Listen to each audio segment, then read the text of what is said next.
चंद्रमा उसी जल में प्रतिबिंबित होता है जो जल शांत हो, स्थिर हो। यही तो समस्या होती है मन की। मन कभी भी शांत नहीं हो पाता है। जहां शांति नहीं वहां कुछ भी नहीं रुकता।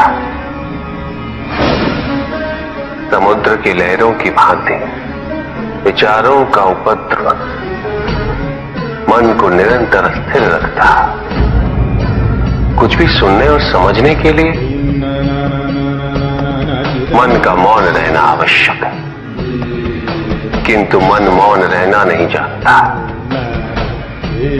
वो तो निरंतर कुछ ना कुछ कहता रहता, प्रतिपद शब्दों का आक्रमण चलता रहता है मन पर, और यही आक्रमण है जिसके कारण व्यक्ति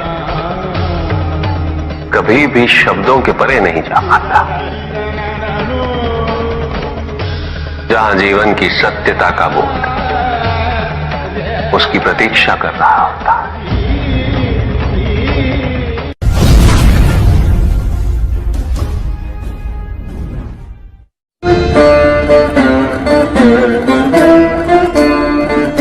मैं वो हूं जो नहीं है,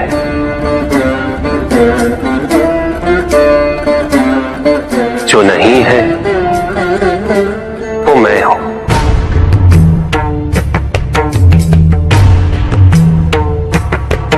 चिरकाल तक सभी को यह स्मरण रहे, जब आप में श्वास है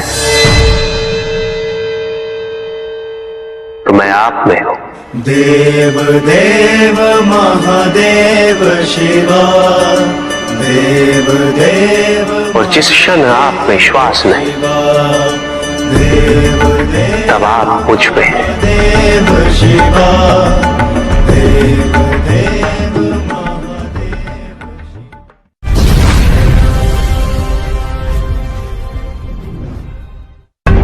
सत्य को जानने के लिए वन में जाना अनिवार्य नहीं है। अपने निजी, पारिवारिक और सामाजिक दायित्वों का परित्याग भी आवश्यक नहीं है। सत्य तो सदैव हमारे साथ है, हमारे सामने है, किंतु हम स्वयं धीरे धीरे उस पे अपने क्रोध, अपने अहम, भय, विचार और महत्वाकांक्षाओं जैसे कई आवरण चढ़ा देते हैं। सत्य हमसे नहीं, हम स्वयं सत्य से दूर हो जाते हैं।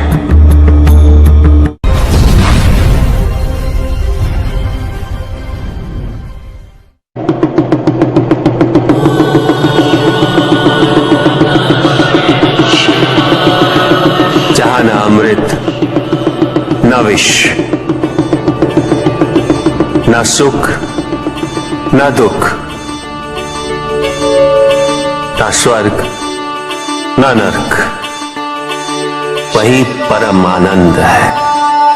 उसी परम आनंद तक की यात्रा है तुम्हारी। ये यात्रा आनंद के सानिध्य की है, ये यात्रा सानिध्य के आनंद की है। और इस यात्रा में मैं प्रतिपल तुम्हारे साथ हूं। मुझे ढूंढो मत, केवल पहचानो, तुम ही मैं हूं, मैं ही तुम।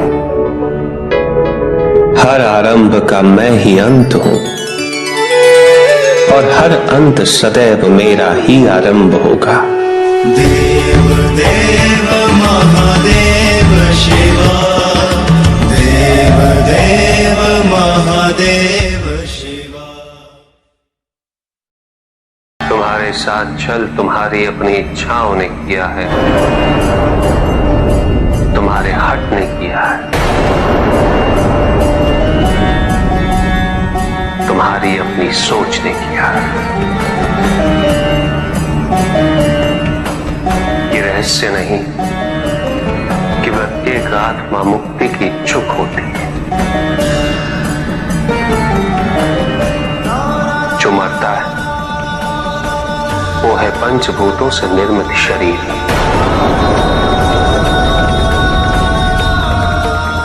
किंतु आत्मा तो अजर है, अमर है।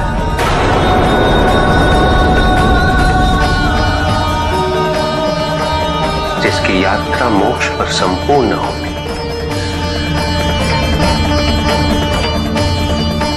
जहां सांसारिक बंधनों से व्यक्ति मुक्त हो जाता है,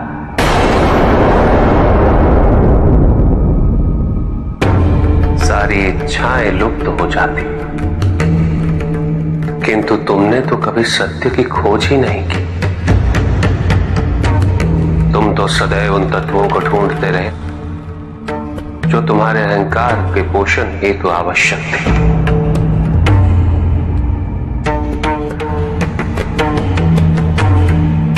किंतु सत्य तो यही है कि ना कोई तुम्हारा है और ना तुम किसी के। जो है वो परमात्मा का है, और जो नहीं वो भी परमात्मा का ही है। इस शरीर में तुम इस सत्य से अनभिज्ञ हो, किंतु इस शरीर के पूर्व तुम्हें इस सत्य का बोध था, और इस शरीर के पश्चात भी रहेगा। प्रश्न ये है कि क्या तुम इस सत्य को अभी स्वीकार करना चाहते हो? यदि करते हो तो परिवर्तन का मार्ग स्वतः प्रदर्शित हो जाएगा। आजीवन तुम प्रत्यक्ष को ही सत्य मानते रहे, परोक्ष सदैव महत्वहीन रहा। तुम्हारे पास यही अवसर है उस भूल को सुधारने का। भक्ति हेतु यदि कुछ अनिवार्य है तो केवल भक्ति ही।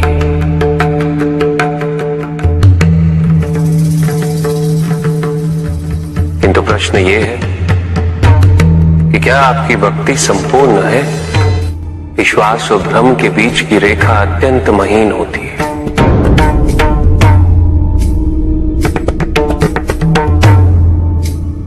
असंख्य व्यक्ति ये नहीं समझ पाते कि उनका विश्वास है या भ्रम।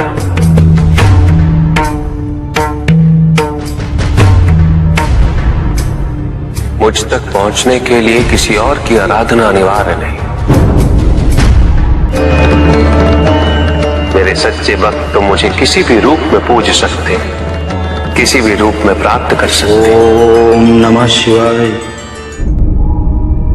पुरुष और प्रकृति एक है, वो कभी पृथक नहीं हो सकते।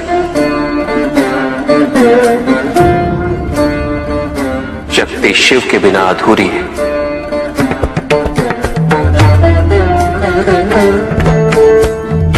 और शिव तो शक्ति के बिना शव के समान है। शिव शक्ति पुरुष प्रकृति का संतुलन सदैव अनर्थकारी सिद्ध होगा। शरीर में यदि स्त्री तत्वों की ऊर्जा नहीं तो शरीर निर्जीव है।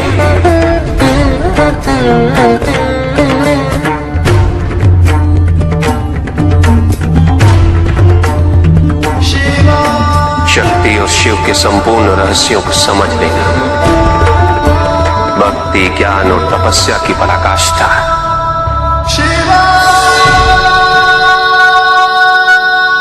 जब ज्ञान के लिए शब्द पर्याप्त ना हो, उदाहरण प्रस्तुत करना अनिवार्य हो जाता है।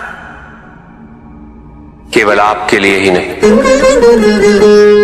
अपितु आपके माध्यम से समस्त संसार को शिव और शक्ति की संयुक्ता से पुनः अवगत कराना इस प्रसंग का उद्देश्य था, जो पूर्ण हुआ। महादेव महादेव।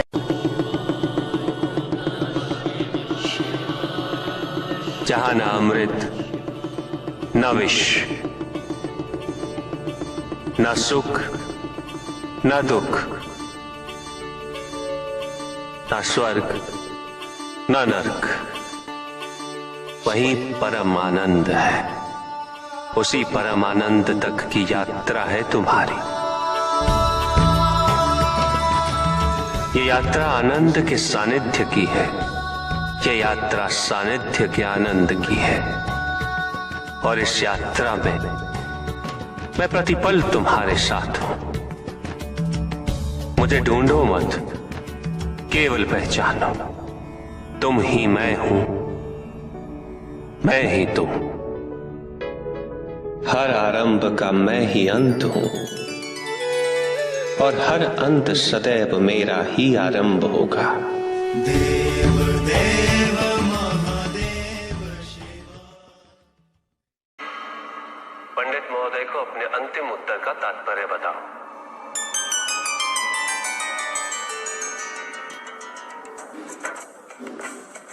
तात्पर्य यह है पंडित जी,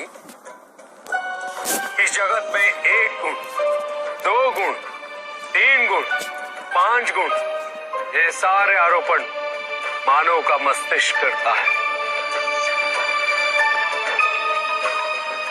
अन्यथा जगत तो ब्रह्म माया है और ये सारे गुण भी माया मात्र है।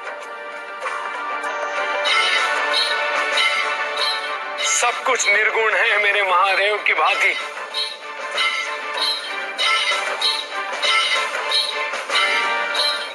और गुण तो मात्र लीला का नाम है।